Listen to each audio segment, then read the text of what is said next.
My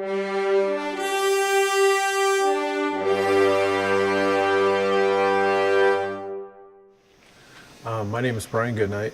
I'm the middle linebacker and running backs coach for the major seniors division.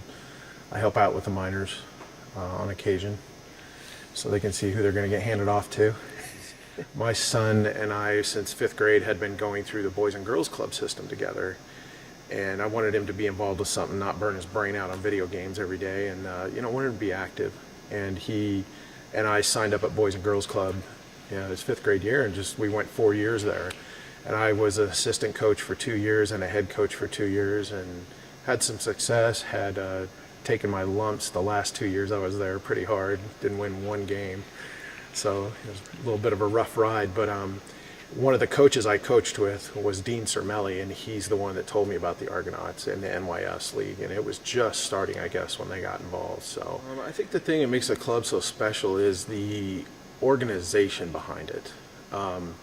Jason's top notch. I mean, I've seen a pretty big spectrum of coaches at, from fourth and fifth graders on up to what we do, which is freshman, sophomore, when they finally go off onto high school football. And it's the organization of the practice, the parent meetings, the teaching that goes on within each practice.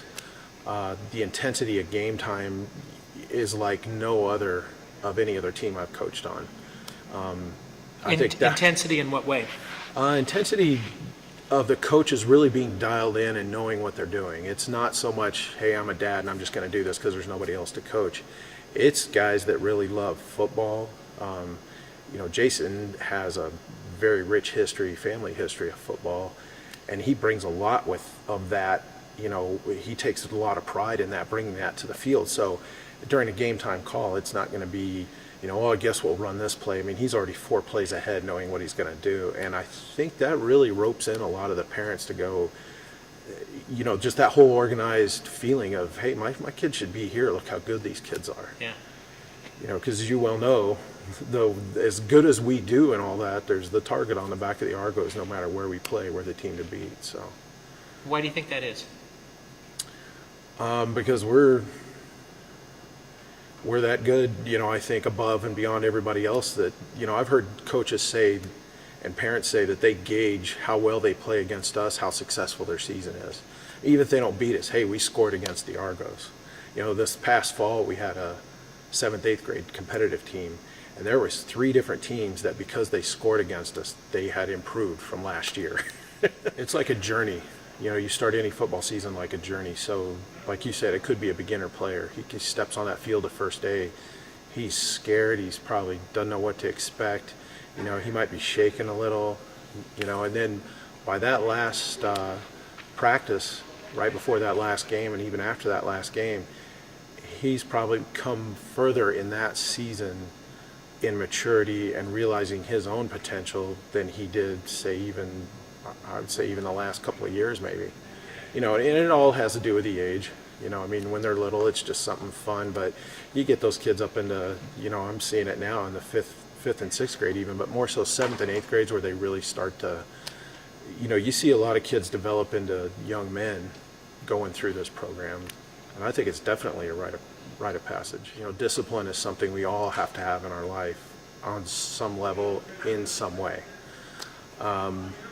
Learning how to stick out a tough time or, really enjoy the good times, because in football seasons you have an ebb and a flow. Nobody stays on high all the time.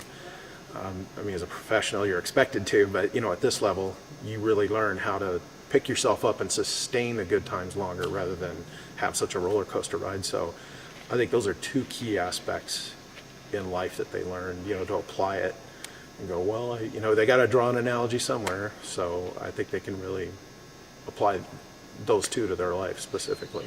What do you think is the most important part of coaching boys at this age?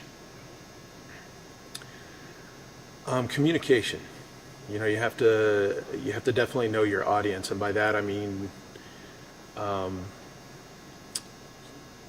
as a coach, you have to be very, I don't know what the word is I'm searching for here. You have to be very cognizant of what the boys' abilities are, and pay attention to how they listen to you or how you're getting through to them.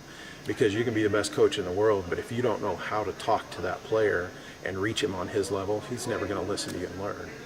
So I would say that's the biggest. I would say, always one of my main goals is to just learn more about the game of football and better myself as a coach. I mean, if I think I'm the best, I'm really not giving a good attitude to the kids to keep learning and fighting, because coaches have ups and downs too. You go through it right with the kids. So one of my main goals is to be a better coach, hopefully by the end of the season, than what I started out. Most rewarding part of coaching for me is watching a player develop. Knowing that you had a hand in teaching him how to play his position and become better, and helping him work through the rough spots. Some kids get really frustrated and they want to quit, and as a coach, you have to suck it up too, even though you're frustrated with them and you've coached them over and over, and keep going.